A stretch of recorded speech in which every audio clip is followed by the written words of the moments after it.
So now we will refer to the fourth point, which is deferred payments and manual collections log.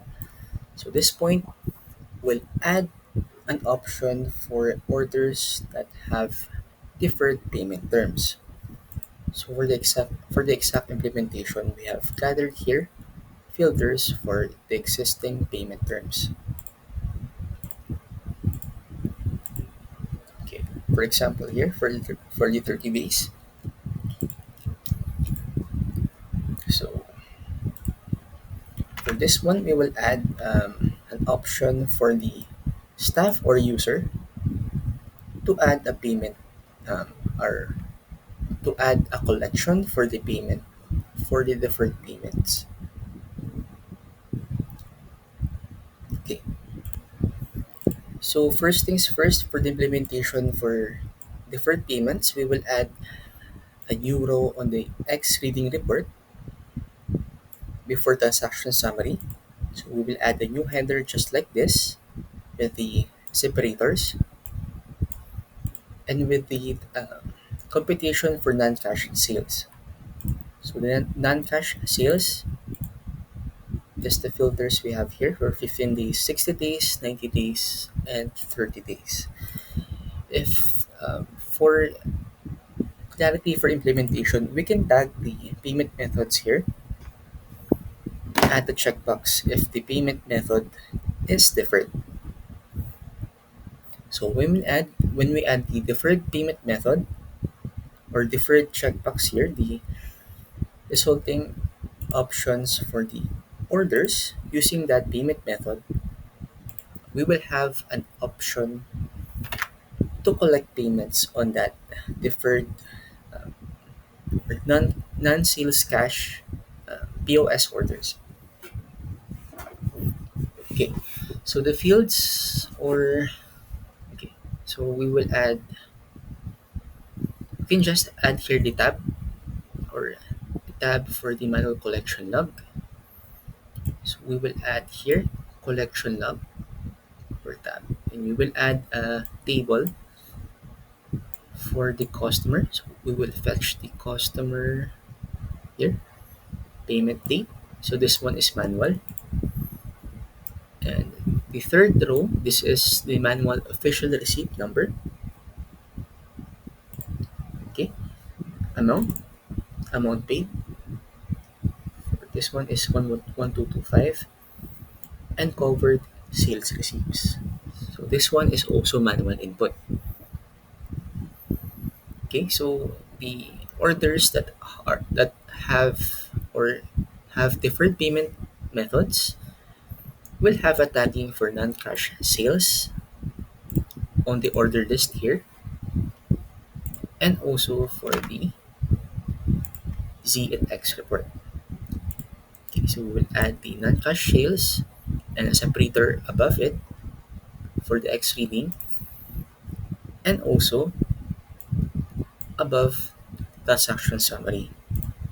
So transaction summary, okay, non-cash sales. Okay, so first separator, non-cash sales, and the left aligned portions are the 15 days, 30 days, 60 days, and 90 days deferred payment terms and their respective amounts. Okay, same implementation for X and Z reports. Okay, and for the collection of payments, it must not alter any sales totals or inventory balances. So this one is just recording for the payments received for the delayed or deferred uh, payment orders. Okay, so we have covered um, these points so far. Okay, okay, I have forgotten to add the. Okay, this one is present on the sales invoice receipts. Okay, and we will add a due date on the sales invoice itself. So if the item ordered, okay, let's go back to the orders. Okay, and select a new one. Okay, upon selection for the 15 days and input or select the validate. Okay, so we will add a logic for the 15 days here, or add on the payment terms the exact timer or exact date when the payment will be expected to arrive. For example, 15 days. And we will add here um, a blank or a value here for due date, and there is a free form underline here for the non sorry, integer amounts. For example, for 15 days it will be 15. Okay, so when we add that um, due date um, field, okay, it will tag the due date on the sales invoice. Now for the exact location for the due date, okay, we can, okay, let me see. Okay, we will add the reference for the due date on both the sales invoice. Okay, we can add it or add it um, here on the center above the customer underline, centered just like this, due date colon and the exact date. For example, the order has been placed October 15, so we will just add 15 days, or what is the set amount on the due date field here on the payment methods. So for example, yeah, October 15 plus 15, it's October 30.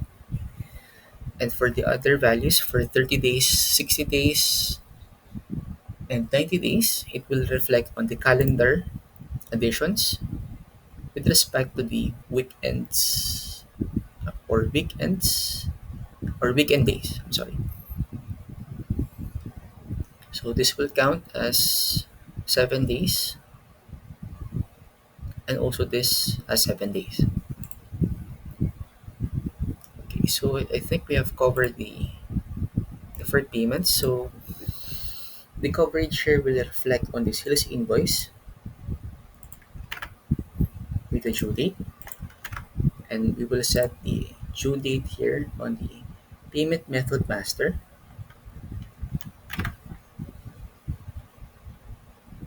and tagging for the deferred payments on order list as non-cash sales,